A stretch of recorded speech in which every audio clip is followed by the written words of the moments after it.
Hi all, ಈ ವಿಡಿಯೋದಲ್ಲಿ candid V3 ಟ್ಯಾಬ್ಲೆಟ್ನ ಬಗ್ಗೆ ಇನ್ಫಾರ್ಮೇಷನ್ ಕೊಡ್ತಾ ಇದ್ದೀನಿ.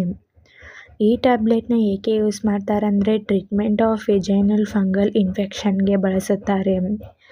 ಫಂಗಲ್ ಇನ್ಫೆಕ್ಷನ್ದಿಂದ ಆಗುವಂಥ vaginal itching, burning sensation, vaginal pain ಮತ್ತು ವೆಜೈನಲ್ ಡಿಸ್ಚಾರ್ಜ್ ಆಗ್ತಾ ಇದ್ರೆ ಅಂಥ ಸಮಯದಲ್ಲಿ ಈ ಟ್ಯಾಬ್ಲೆಟ್ನ ಬಳಸುತ್ತಾರೆ.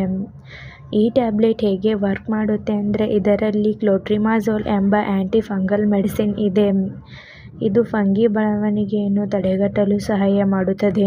ಈ ಟ್ಯಾಬ್ಲೆಟ್ನ ಹೇಗೆ ಯೂಸ್ ಮಾಡಬೇಕಂದ್ರೆ ನಿಮ್ಮ ವಯಸ್ಸಿಗೆ ಅನುಗುಣವಾಗಿ ಡೋಸ್ ಮತ್ತು ಡ್ಯೂರೇಷನ್ನ ನಿಮಗೆ ನಿಮ್ಮ ಡಾಕ್ಟರ್ಸ್ ಅಡ್ವೈಸ್ ಮಾಡುತ್ತಾರೆ. ನಿಮಗೆ ನಿಮ್ಮ ಡಾಕ್ಟರ್ಸ್ ಅಡ್ವೈಸ್ ಮಾಡಿದ ಹಾಗೆ ಈ ಟ್ಯಾಬ್ಲೆಟ್ನ ಯೂಸ್ ಮಾಡಿ.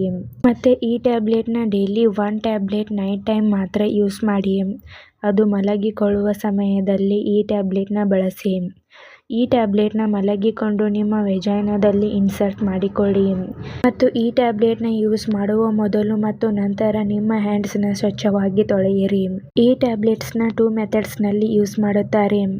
ಒಂದು ಅಪ್ಲಿಕೇಟರ್ ಸಹಾಯದಿಂದ, ಇನ್ನೊಂದು ಕೈಗಳ ಸಹಾಯದಿಂದ. ಫಸ್ಟ್ ಒನ್ ಮೆಥಡ್, ಅಪ್ಲಿಕೇಟರ್ನಲ್ಲಿ ಈ ಟ್ಯಾಬ್ಲೆಟ್ನ ಹಾಕಿ. ನಂತರ ಅಪ್ಲಿಕೇಟರ್ನ ವೆಜೈನಾದಲ್ಲಿ ಇನ್ಸರ್ಟ್ ಮಾಡಿಕೊಳ್ಳಿ. ನಂತರ ಪ್ಲಗ್ಗರ್ ಸಹಾಯದಿಂದ ಅಪ್ಲಿಕೇಟರ್ನ ಪ್ರೆಸ್ ಮಾಡಿ. ಟ್ಯಾಬ್ಲೆಟ್ ರಿಮೂವ್ ಆದ ತಕ್ಷಣ ಮತ್ತೆ ಅಪ್ಲಿಕೇಟರ್ನ ವೆಜೈನಾದಿಂದ ಹೊರಗಡೆ ತೆಗೆಯಿರಿ. ಮತ್ತು ಈ ಟ್ಯಾಬ್ಲೆಟ್ನ ಮಲಗಿಕೊಳ್ಳುವ ಸಮಯದಲ್ಲಿ ಮಾತ್ರ ಯೂಸ್ ಮಾಡಿ.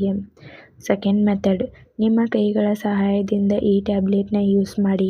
ಈ ಟ್ಯಾಬ್ಲೆಟ್ನ ತೆಗೆದುಕೊಂಡು ನಿಮ್ಮ ಕೈಗಳ ಸಹಾಯದಿಂದ ವೆಜೈನಾದಲ್ಲಿ ಇನ್ಸರ್ಟ್ ಮಾಡಿಕೊಳ್ಳಿ.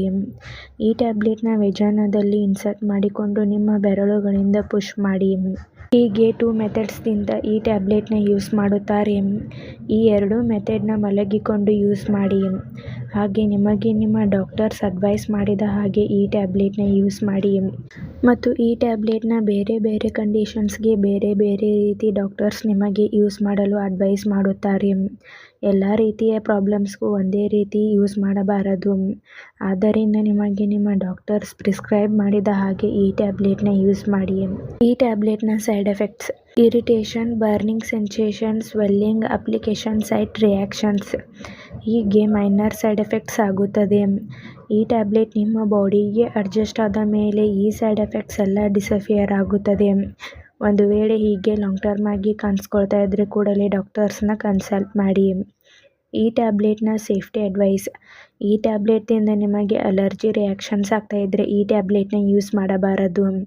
ಮತ್ತು ಈ ಟ್ಯಾಬ್ಲೆಟ್ನ ಯೂಸ್ ಮಾಡಿದ ನಂತರ ನಿಮ್ಮ ಸಿಂಪ್ಟಮ್ಸ್ ಕಡಿಮೆ ಆಗದೇ ಇದ್ರೆ ಕೂಡಲೇ ಡಾಕ್ಟರ್ಸ್ನ ಕನ್ಸಲ್ಟ್ ಮಾಡಿ. ಮತ್ತು ಈ ಟ್ಯಾಬ್ಲೆಟ್ನ ಚಿಕ್ಕ ಮಕ್ಕಳು ಬಳಸಬಾರದು. ಮತ್ತು ಈ ಟ್ಯಾಬ್ಲೆಟ್ನ ಬಳಸುವಂಥವರು ಸೆಕ್ಷುವಲಿ ಇಂಟರ್ಕೋರ್ಸ್ ಮತ್ತು ವೆಜೈನಲ್ ಪ್ರಾಡಕ್ಟ್ಸ್ನ ಅವಾಯ್ಡ್ ಮಾಡಿ. ಮತ್ತು ಈ ಟ್ಯಾಬ್ಲೆಟ್ನ ನಿಮಗೆ ಪೀರಿಯಡ್ಸ್ ಆಗಿದ್ರೆ ಅಂಥ ಸಮಯದಲ್ಲಿ ಯೂಸ್ ಮಾಡಬಾರದು. ಮತ್ತು ಈ ಟ್ಯಾಬ್ಲೆಟ್ನ 18 ವರ್ಷದ ಮಕ್ಕಳು ಯೂಸ್ ಮಾಡುವ ಮೊದಲು ಡಾಕ್ಟರ್ಸ್ನ ಕನ್ಸಲ್ಟ್ ಮಾಡಿ ಯೂಸ್ ಮಾಡಿ. ನೀವೇ ಸೆಲ್ಫ್ ಮೆಡಿಕೇಷನ್ ಆಗಿ ಹಾಗೂ ಲಾಂಗ್ ಟರ್ಮ್ ಆಗಿ ಈ ಟ್ಯಾಬ್ಲೆಟ್ನ ಯೂಸ್ ಮಾಡಬಾರದು. ಮತ್ತು kidney, liver, heart related problems ಇದ್ದವರು, ಅಸ್ತಮಾ, ಎಪಿಲೆಪ್ಸಿ ಪೇಷಂಟ್ಸ್ ಕೂಡ ಡಾಕ್ಟರ್ಸ್ನ ಕನ್ಸಲ್ಟ್ ಮಾಡಿ ಈ ಟ್ಯಾಬ್ಲೆಟ್ನ ಯೂಸ್ ಮಾಡಿ.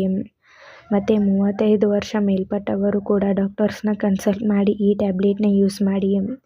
ಹಾಗೆ ಕೊಲೆಸ್ಟ್ರಾಲ್ ಹೊಂದಿರುವಂಥವರು ಡಾಕ್ಟರ್ಸ್ ಅಡ್ವೈಸ್ ಮಾಡಿದರೆ ಮಾತ್ರ ಈ ಟ್ಯಾಬ್ಲೆಟ್ನ ಯೂಸ್ ಮಾಡಿ. ಮತ್ತು ಪ್ರೆಗ್ನೆನ್ಸಿ ಪ್ಲ್ಯಾನಿಂಗ್ ಮತ್ತು ಬ್ರೆಸ್ಟ್ ಫೀಡಿಂಗ್ ವುಮೆನ್ಸ್ಗೆ ಡಾಕ್ಟರ್ಸ್ ಅಡ್ವೈಸ್ ಮಾಡಿದರೆ ಮಾತ್ರ ಈ ಟ್ಯಾಬ್ಲೆಟ್ನ ಯೂಸ್ ಮಾಡಿ. ಮತ್ತು ಯಾವುದೇ ಮೆಡಿಸಿನ್ ತೆಗೆದುಕೊಳ್ಳುವ ಮೊದಲು ಡಾಕ್ಟರ್ಸ್ನ ಕನ್ಸಲ್ಟ್ ಮಾಡಿ. ಈ ವಿಡಿಯೋ ನಿಮಗೆ ಇಷ್ಟ ಆಗಿದ್ರೆ ಲೈಕ್ ಮಾಡಿ, ಕಮೆಂಟ್ ಮಾಡಿ, ಶೇರ್ ಮಾಡಿ. Thank you.